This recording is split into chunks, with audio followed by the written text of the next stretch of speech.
تزوجت شخص من أقارب الوالدة، إنسان شايلني على العين وعلى الراس، والناس مطلعته يوميا طاردني وبايع أغراضي وبايع سيارتي وبايع ذهبي.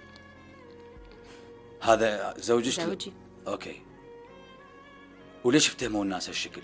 والله ما أعرف، بس أنا اللي فسرته اليوم كل إنسان عنده محبين وأعداء.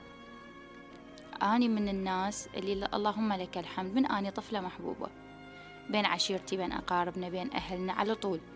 فمن تزوجت الإنسان اللي هو هم أقاربنا صارت هجمة علي من نوبية، حرفيا من نوبية. أفوت على الحساب ألقاها ناشرة ولدنا، ناشرة أهلنا، أقارب أمي من بعيد. أنا أعرف شنو أجاوب الناس، بس افترضي أنت جواب للي راح يعلق يقول ليش صلاح منسي مستضيف فاطمة قيدار. افترضي أنت جوابك لو جواب؟ لا، جاوبي هذا التعليق. أنا جوابي جوابي عندي. لأنه أنا إعلامية صار لها 5 سنوات بالإعلام. أول من عرفت إعلامية على مدار 5 سنوات كل بيت عراقي يحبها، وماكو بيت عراقي ما يعرفها. الكبير يعرفها والصغير يعرفها والمراهقة تعرفها والأم تعرفها والبيبية تعرفها. فجأة الناس صارت تحكي عليها لأن تزوجت، لأن انفصلت.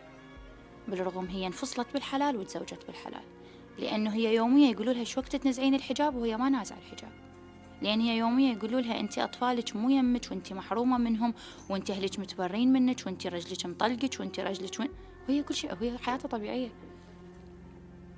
هو شلون بدت الهجمة حول الزواج؟ يعني وقلت ليش تعاملوا وياي وكنا ما كل شيء ما أعرف. بدت الهجمة حول زواجي أول ما نشرت إيد زوجي يمي. أوكي، وشنو كان اعتراض الناس؟ أنت خاينة وأنت مو زينة وأنت سوري بلا أخلاق ليش خاينة يعني ليش؟ لأن تزوجت. لأن زوجتي بعد ما انفصلتي؟ لمدة 2 سنين، أنا قبل 2 سنين انفصلت.